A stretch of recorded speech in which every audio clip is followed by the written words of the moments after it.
Assalamualaikum viewers, I hope everybody will be fine and enjoying the cool weather. It's very cold here in Kashmir. Students, as I promised you कि मैं parts of speech की videos upload करने के बाद इनकी kinds के बारे में तफसील के साथ आपके लिए लेसन शेयर करूंगा। तो उसी सिलसिले में मैंने आज जो टॉपिक सेलेक्ट किया प्रोनाउंस एंड देयर काइंड्स। आज हम तफसील से प्रोनाउन की काइंड्स के बारे में पढ़ेंगे। मैंने एक टेबल आपके लिए तैयार किया, आप अपने फ़ोन से इसका स्क्रीनशॉट लेकर सेव कर लें। स्टूडेंट्स के लिए स्पेशली सेकेंडरी लेवल तक ये बहुत इंफॉर्मेटिव होगा, बहुत आपको फ़ायदा देगा। जब भी आप कोई भी एक्सरसाइज प्रोनाउन से रिलेटेड सॉल्व करेंगे तो उसमें ये आपको हेल्प करेगा। तो सबसे पहले प्रोनाउन की डेफिनेशन हमने पहले पढ़ी कि word which is used in place of a noun, कि ऐसा लफ्ज़ जो नाउन की जगह इस्तेमाल हो। I, we, you, they, he, she, it, ये सारे प्रोनाउंस कहलाते हैं।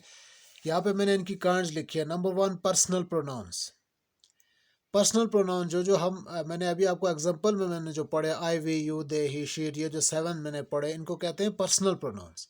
अब इन्हीं पर्सनल प्रोनाउन की 2 केसेस हैं। ये भी मैंने उस दिन वीडियो में तफसील से बता दी थी कि एक सब्जेक्टिव केस होती है और एक ऑब्जेक्टिव केस होती है। यानी जब प्रोनाउन सब्जेक्ट की जगह पे आता है तो वो किस पोजीशन में होता है, वो कैसे लिखा जाता है, और जब ऑब्जेक्ट की पोजीशन में आता है तो वो कैसे लिखा जाता है। तो ये जो मैंने पर्सनल प्रोनाउन के नीचे 7 लिखे हुए हैं ये पर्सनल प्रोनाउन है, और ये इनकी सब्जेक्टिव केस भी है।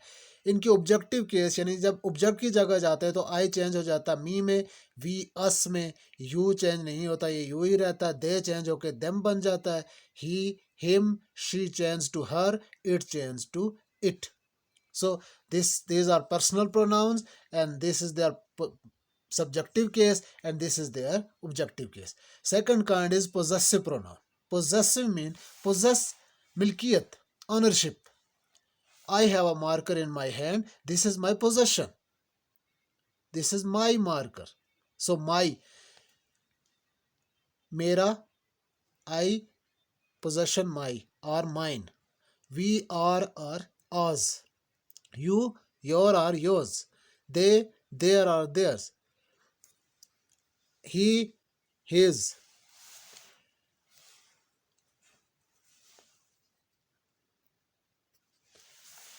He, his. She, her. यानी किसी लड़की की कोई पोजीशन होगी तो हम कहेंगे हर, और इट से इट्स। तो पोजेशन मीन मिल्कियत, माई मेरा, और हमारा, यूअर तुम्हारा, देयर उनका, हिज उस लड़के का, हर उस लड़की का, और इट्स उसका।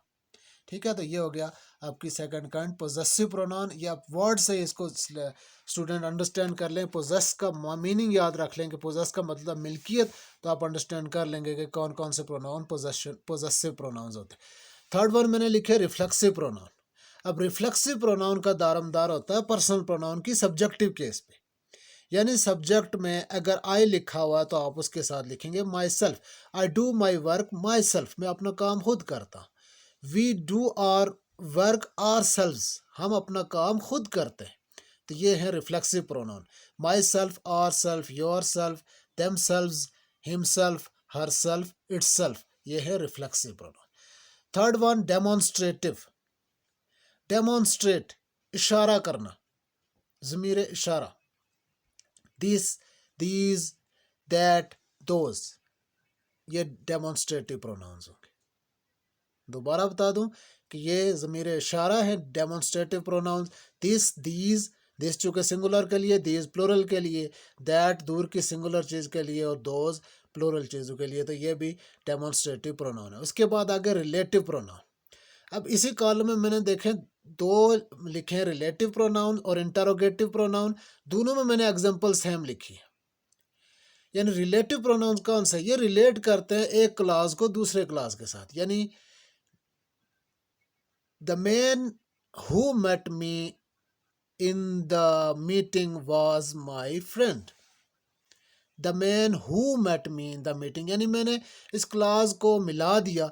तो मैंने ये हु जब मिलाने के सेंस में आएगा, फिक्रे के दरमियान में आएगा, तो ये रिलेटिव प्रोनाउन कहलाएगा। लेकिन यही हु जब फिक्रे के शुरू में आएगा, हु आर यू, अब कौन है, तो उस सूरत में ये क्या होगा, इंटरोगेटिव प्रोनाउन होगा। तो relative pronoun who whom which that whose. अगर फिक्रे के दरमियान में है, दो क्लासेस का आपस में रिलेशन शो कर रहे हैं तो ये रिलेटिव प्रोनाउंस हैं, और यही अगर सेंटेंस के शुरू में है तो ये इंटरोगेटिव प्रोनाउंस। उसके बाद आगे डिस्ट्रीब्यूटिव प्रोनाउन ईच है, नीदर है, इधर है। इनडेफिनेट प्रोनाउन यानी जिनके बारे में आपको डेफिनेट ना हो, श्योर ना हो, ऑल, एनी, इधर, ये इसके इनडेफिनेट प्रोनाउंस कहलाएंगे। तो these are all kinds of pronouns. Personal pronoun, subjective case, objective case. Possessive pronoun myself, my, mine, ours, your, their, his, her, its. Reflexive myself, ourself, yourself, themselves, himself, herself, itself. Demonstrative pronouns this, that, these, those. Relative pronoun who, whom, which, that, whose. Interrogative pronoun who, whom, which, whose. Distributive pronoun each, neither, इधर। Indefinite pronoun all, any, इधर। अब यहाँ पे एक चीज़ common आ गया कि ये जो दैट है रिलेटिव प्रोनाउन में भी है और डेमोन्स्ट्रेटिव प्रोनाउन में भी है।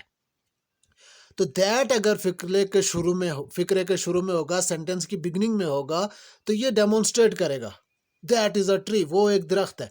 ये फिर इंटरोगेटिव नहीं बनेगा, ये क्या बन जाएगा, डेमोन्स्ट्रेटिव बन जाएगा। लेकिन अगर यही दैट दो क्लासेस को आपस में जोड़ने के लिए एज अ कंजक्शन यूज हो रहा तो फिर क्या कहलाएगा, ये रिलेटिव प्रोनाउन होगा, रिलेटिव प्रोनाउन होगा। स्टूडेंट्स, आई होप कि आपने बहुत अच्छी तरह से इसको समझ लिया होगा। इस टेबल को बहुत अच्छे से आप स्क्रीनशॉट लेके संभाल के रखें। स्टूडेंट्स, सेकेंडरी लेवल तक के तमाम स्टूडेंट्स के लिए बहुत इंफॉर्मेटिव है। मैंने अपने स्कूल में भी ऐसे टेबल्स बना के वॉल पे लगाए हुए हैं। स्टूडेंट्स को मैंने बताया है कि जब भी आपको कोई एक्सरसाइज सॉल्व करनी पड़े तो आप इसको एक नज़र देख लिया करें, ये आपके लिए बहुत हेल्पफुल होगा। आई होप कि आपने एंजॉय किया होगा। थैंक यू, अल्लाह हाफिज़। वीडियो को लाइक ज़रूर कीजिएगा, कमेंट्स कीजिएगा और चैनल को सब्सक्राइब कीजिएगा। Thank you.